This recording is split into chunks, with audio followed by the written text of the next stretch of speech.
ان پر برس رہا ہے۔ ان سب کا مسئلہ ایک ہی ہے، قیامت کا دن آ گیا ہے اور ان کے پاس اس دن کی کوئی تیاری نہیں۔ اب یہ کسی دوسرے کو الزام دیں یا خود کو برا بھلا کہیں، ماتم کریں یا صبر کا دامن تھامیں، اب کچھ نہیں بدل سکتا۔ اب تو صرف انتظار ہے کائنات کے مالک کے ظہور کا، جس کے بعد حساب کتاب شروع ہوگا اور عدل کے ساتھ ہر شخص کی قسمت کا فیصلہ ہو جائے گا۔ یکا یک ایک آدمی میرے بالکل قریب چلایا، اس سے تو موت اچھی تھی، اس سے تو قبر کا گڑھا اچھا تھا۔ میں ارد گرد کی دنیا سے بالکل کٹ چکا تھا کہ یہ چیخ نما آواز مجھے سوچ کی وادیوں سے حقیقت کے اس میدان میں لے آئی جہاں میں بہت دیر سے گمسم کھڑا تھا۔ لمحہ بھر میں میرے ذہن میں ابتدا سے انتہا تک سب کچھ تازہ ہو گیا۔ اپنی کہانی، دنیا کی کہانی، زندگی کی کہانی، سب فلم کی ریل کی طرح میرے دماغ میں گھومنے لگی۔ اس بھیانک دن کے آغاز پر میں اپنے گھر میں تھا۔ اس گھر کا محل وقوع خارجی دنیا کے کسی شخص کو سمجھایا نہیں جا سکتا۔ ایک ظاہر بھی نظر کے لیے یہ گھر قبر کا ایک تاریک گڑھا، مگر دراصل یہ آخرت کی دنیا کا پہلا دروازہ تھا، وہ دروازہ جسے اندر سے نہیں کھولا جا سکتا۔ مجھے اس دروازے کو کھولنے میں کوئی دلچسپی تھی بھی نہیں، کیونکہ میں اس دروازے سے گزر کر برزخ کی اس دنیا میں داخل ہو چکا تھا جس میں میرے لیے ختم نہ ہونے والی راحت تھی۔ اس روز مجھ سے میرا ہمدم دیرینہ اور میرا محبوب دوست صالح ملنے آیا ہوا تھا۔ صالح وہ فرشتہ تھا جو دنیا کی زندگی میں میرے دائیں ہاتھ پر رہا۔ اس کی قربت موت کے بعد کی زندگی میں میرے لیے ہمیشہ باعث طمانینت رہی تھی، اور آج بھی ہمیشہ کی طرح ہماری پر لطف گفتگو جاری تھی۔ دوران گفتگو میں نے اس سے پوچھا، یار یہ بتاؤ تمہاری ڈیوٹی میرے ساتھ کیوں لگائی گئی ہے؟ بات یہ ہے عبداللہ کہ میں اور میرا ساتھی دنیا میں تمہارے ساتھ ڈیوٹی کیا کرتے تھے۔ وہ تمہاری برائیاں اور میں نیکیاں لکھتا تھا۔ تم مجھے 2 منٹ فارغ نہیں رہنے دیتے تھے، کبھی اللہ کا ذکر، کبھی اس کی یاد میں آنسو، کبھی انسانوں کے لیے دعا، کبھی نماز، کبھی اللہ کی راہ میں خرچ، کبھی خدمت خلق۔ کچھ اور نہیں تو تمہارے چہرے پر ہمہ وقت دوسروں کے لیے مسکراہٹ رہتی تھی، اس لیے میں ہر وقت کچھ نہ کچھ لکھتا ہی رہتا تھا۔ تم نے مجھے تھکا کر مار ہی ڈالا تھا، لیکن ہم فرشتے تم انسانوں کی طرح تو ہوتے نہیں کہ برائی کا بدلہ برائی سے دیں، اس لیے تمہاری اس برائی کے جواب میں بھی دیکھ لو، میں تمہارے ساتھ ہوں اور تمہارا خیال رکھتا ہوں۔ صالح نے انتہائی سنجیدگی سے میری بات کا جواب دیا۔ میں نے اس کی بات کے جواب میں اسی سنجیدگی کے ساتھ کہا، تم سے زیادہ برائی میں نے الٹے ہاتھ والے کے ساتھ کی تھی۔ وہ میرا گناہ لکھتا مگر میں اس کے بعد فوراً توبہ کر لیتا، پھر وہ بیچارہ اپنے سارے لکھے لکھائے کو بیٹھ کر مٹاتا اور مجھے برا بھلا کہتا کہ تم نے مٹوانا ہی تھا تو لکھوایا کیوں تھا۔ آخرکار اس نے تنگ آ کر اللہ تعالیٰ سے دعا کی کہ اس شخص سے میری جان چھڑائیں، اس لیے موت کے بعد سے اب تم ہی میرے ساتھ رہتے ہو۔ یہ سن کر صالح ہنسنے لگا اور بولا، فکر نہ کرو، حساب کتاب کے وقت وہ پھر آ جائے گا، قانون کے تحت ہم دونوں مل کر ہی تمہیں اللہ تعالیٰ کے سامنے پیش کریں گے۔ یہ بات کہتے کہتے اس کے چہرے پر گہری سنجیدگی کے آثار نمودار ہو گئے۔ وہ بولتے بولتے چپ ہوا اور سر جھکا کر ایک گہری خاموشی میں ڈوب گیا۔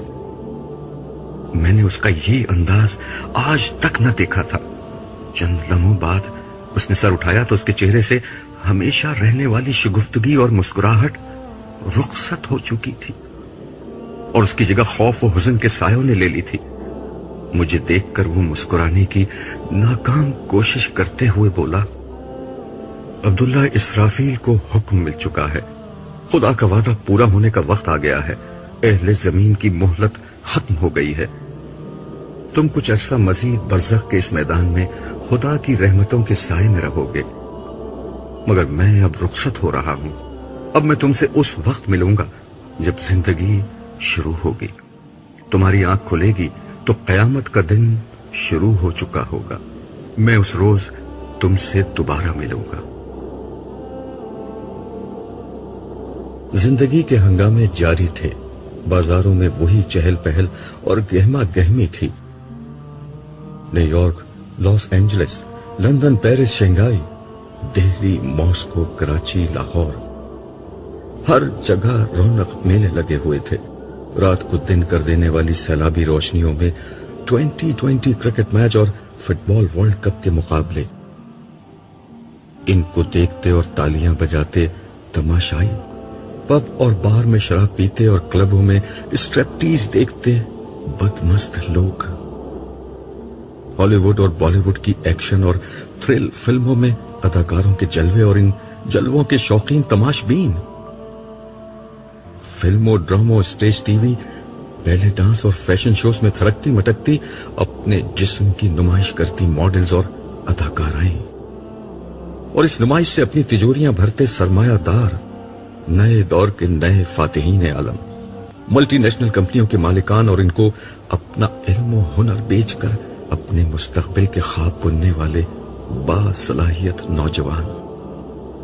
میڈیا کی چمک دمک، صحافت کے مرچ مسالے اور بازار سیاست کے ماند نہ پڑنے والے مکر و فریب کے ہنگامے. بازاروں میں گھومتے اور خریداری کرتے مرد و خواتین اور ان کو بلاتی رجھاتی دکانیں اور دکاندار.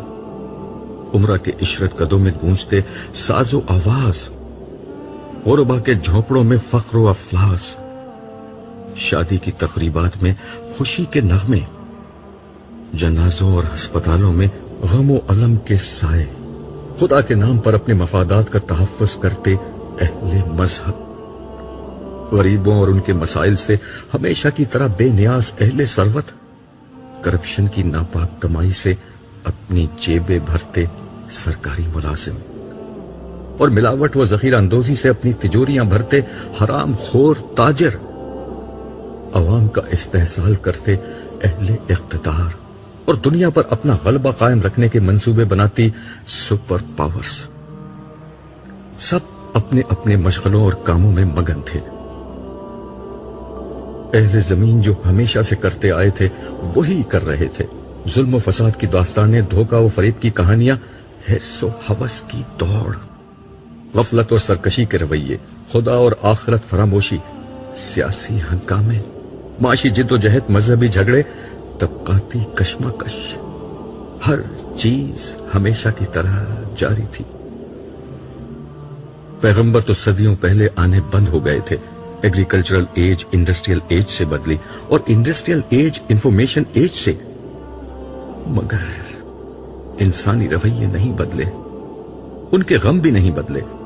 وہی کاروبار اور روزگار کی پریشانیاں، وہی عشق و محبت کی ناکامیاں، وہی موت اور بیماری کے مسائل.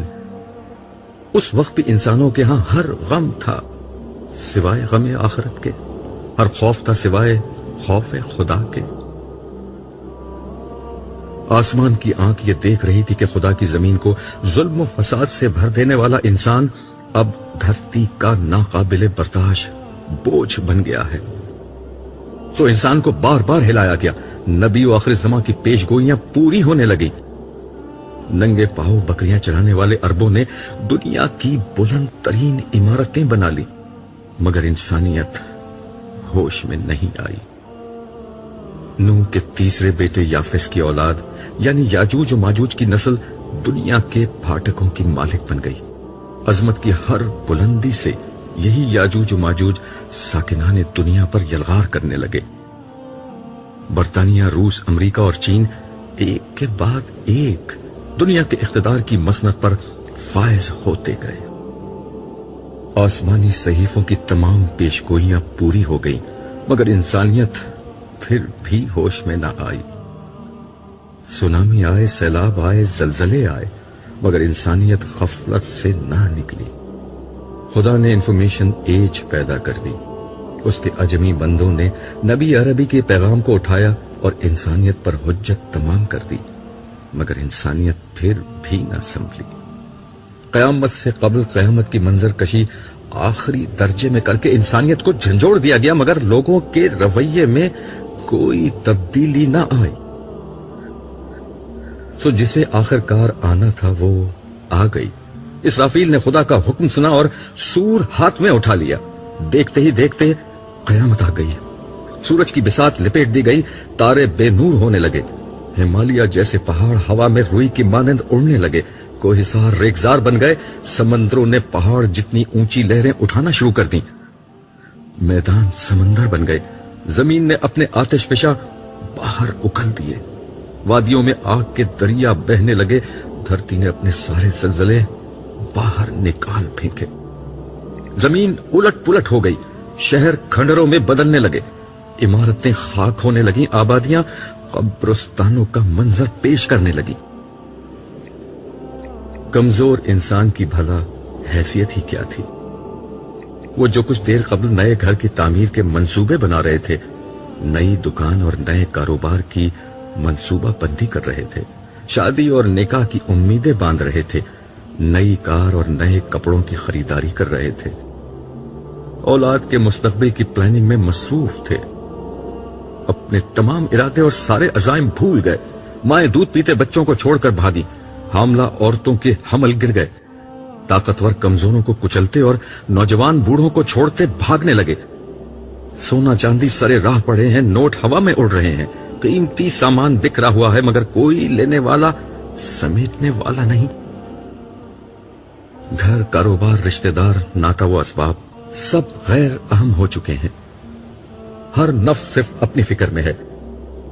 آج انسان سب کو بھول گیا ہے، صرف ایک خدا کو پکار رہا ہے، مگر کوئی جواب نہیں آتا۔ دہریے اور ملحد بھی نام خدائی کی دہائی دے رہے ہیں، مگر کوئی جائے عافیت نظر نہیں آتی۔ بربادی کے سائے پیچھا نہیں چھوڑ رہے، موت ہر جگہ تعاقب کر رہی ہے، مصیبت نے ہر طرف سے گھیر لیا ہے۔ آخرکار زندگی موت سے شکست کھا گئی، زندگی ختم ہو گئی، مگر اس لیے کہ زندگی کو اب شروع ہونا تھا۔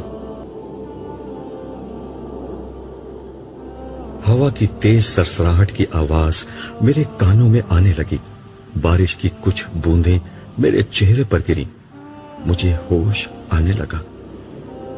میں بہت دیر تک اٹھنے کی کوشش کرتا رہا، مگر میرے حواس مکمل طور پر بیدار نہ ہو سکے۔ کافی دیر میں اسی حال میں رہا، اچانک میرے کانوں میں ایک مانوس آواز آئی، عبداللہ اٹھو، جلدی کرو۔ یہ میرے ہمدم دیرینہ، میرے یار غار صالح کی آواز تھی۔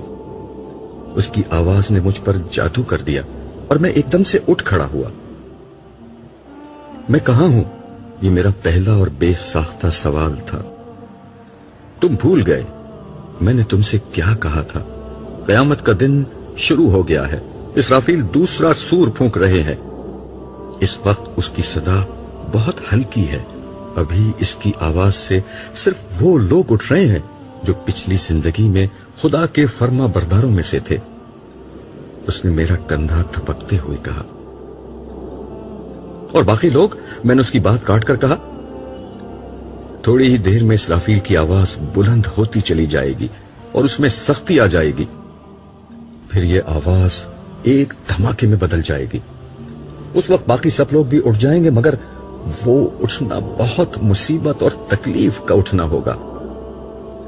ہمیں اس سے پہلے ہی یہاں سے چلے جانا ہے، اس نے تیزی سے جواب دیا۔ مگر کہاں؟ یہ سوال میری آنکھوں سے جھلکا ہی تھا کہ صالح نے اسے پڑھ لیا۔ تم خوش نصیب ہو عبداللہ، ہم عرش کی طرف جا رہے ہیں، وہ تیزی سے قدم اٹھاتا ہوا بولا۔ پھر مزید تفصیل بتاتے ہوئے اس نے کہا، اس وقت صرف انبیاء، صدیقین، شہداء اور صالحین ہی اپنی قبروں سے باہر نکلے ہیں۔ یہ وہ لوگ ہیں جن کی کامیابی کا فیصلہ دنیا ہی میں ہو گیا تھا، یہ وہ لوگ ہیں جنہوں نے خدا کو بن دیکھے مان لیا تھا، اسے چھوئے بغیر پا لیا تھا، اور اس کی صدا اس وقت سن لی جب کان اس کی آواز سننے سے قاصر تھے۔ یہ لوگ اس کے رسولوں پر ایمان لائے اور ان کی نصرت اور اطاعت کا حق ادا کر دیا۔ ان کی وفاداری اپنی مذہبی شخصیات، اپنے لیڈروں، اپنے فرقے کے اکابرین اور اپنے باپ دادا کے عقائد اور تعصبات سے نہ تھی، بلکہ صرف اور صرف خدا اور اس کے رسولوں سے تھی۔ انہوں نے خدا پرستی کے لیے ہر دکھ جھیلا، ہر طعنہ سنا، ہر سختی برداشت کی، اعلیٰ اخلاق اور بلند کردار کو اپنی زندگی بنایا، خدا سے محبت اور مخلوق پر شفقت کے ساتھ زندگی گزاری۔ عبداللہ، آج ان لوگوں کے بدلے کا وقت ہے، اور یہ ہے ان کے بدلے کا آغاز۔ صالح کی باتیں سنتے ہوئے میرے چہرے سے حیرت اور اس کے چہرے سے خوشی ٹپک رہی تھی۔ مگر میں تو جنت میں تھا۔ اور صالح نے ہنستے ہوئے میری بات کاٹ کر کہا، میرے دوست، وہ برزخ کا زمانہ تھا، خواب کی زندگی تھی، اصل زندگی تو اب شروع ہوئی ہے، جنت تو اب ملے گی۔ ویسے وہ بھی حقیقت ہی تھی، دیکھ لو، تمہاری اور میری دوستی وہیں پر ہی ہوئی تھی۔ میں اپنا سر جھٹک کر اسے دیکھنے لگا۔ کچھ میری سمجھ میں آ رہا تھا اور بہت کچھ سمجھنا ابھی باقی تھا، مگر اس لمحے میں نے اپنے آپ کو صالح کے حوالے کرنا زیادہ بہتر محسوس کیا۔ صالح سے میری دوستی اس وقت ہوئی تھی جب میں نے موت کے بعد، یا زیادہ درست الفاظ میں فانی دنیا کے دھوکے سے نکل کر حقیقت کی دنیا میں قدم رکھا تھا۔ لوگ موت سے بہت ڈرتے ہیں، مگر میرے لیے موت ایک انتہائی خوشگوار تجربہ تھی۔ ملک الموت اسرائیل کا نام دنیا میں دہشت کی ایک علامت ہے، مگر میرے سامنے وہ ایک انتہائی خوبصورت شکل میں آئے تھے۔ انہوں نے بہت محبت اور شفقت سے میری شخصیت یعنی میری روح کو میرے جسم سے جدا کیا۔ میرا جسمانی وجود سابقہ دنیا میں رہ گیا اور میری اصل شخصیت کو انہوں نے اس نئی دنیا میں، جس کا نام عالم برزخ تھا، منتقل کر دیا۔ برزخ کا مطلب پردہ ہوتا ہے۔ ملک الموت کے ظاہر ہوتے ہی میرے اور پچھلی دنیا کے درمیان ایک پردہ حائل ہو گیا، جس کی بنا پر اس دنیا سے میرا رابطہ ختم ہو گیا تھا۔ میں نہیں جانتا کہ میری جدائی کے غم میں میرے اہل خانہ پر کیا گزر رہی تھی، لیکن مجھے یقین تھا کہ میری تربیت کی بنا پر وہ خدا کی رضا پر صابر و شاکر ہوں گے۔ میں اپنی اصل شخصیت سمیت اب ایک نئی دنیا میں تھا۔ یہ برزخ کی دنیا تھی۔ اس نئی دنیا میں ملک الموت اسرائیل نے مجھے جس شخص کے حوالے کیا وہ یہی صالح تھا۔ اس کے ساتھ بہت سے خوش شکل، خوش لباس، خوش گفتار فرشتے موجود تھے۔ ان سب کے ہاتھوں میں گلدستے، زبان پر مبارک بادیاں اور سلامتی کی دعائیں تھیں۔ مبارک سلامت کے اس ماحول میں وہ سب مل کر مجھے یقین دلا رہے تھے کہ آزمائش کے دن ختم اور جنت کی عظیم کامیابی کے دن شروع ہو گئے ہیں۔ اس وقت صالح نے مجھے یہ خوشخبری دی کہ برزخی زندگی کے آغاز پر میرے لیے پہلا انعام پروردگار ارض و سماوات کے حضور پیشی ہے۔ اس نے مجھے بتایا کہ یہ اعزاز ہر شخص کو نہیں ملتا۔ میرے لیے یہ خوشخبری جنت کی خوشخبری سے بھی زیادہ قیمتی تھی۔ ان سب کی میت میں میرا سفر شروع ہوا۔ یہ نئی دنیا تھی جہاں فاصلے، مقامات، زمان اور مکان یعنی ٹائم اور اسپیس کے معنی اس طرح بدل گئے تھے کہ وہ الفاظ کے کسی جامع میں بیان نہیں ہو سکتے۔ میں مستی و سرشاری کے عالم میں یہ سفر طے کر رہا تھا کہ ایک جگہ ہم روک دیے گئے۔ اعلان ہوا کہ زمین کے فرشتوں کی حد آ گئی ہے، سب یہاں رک جائیں۔ صرف صالح کو میرے ساتھ آگے بڑھنے کی اجازت ملی۔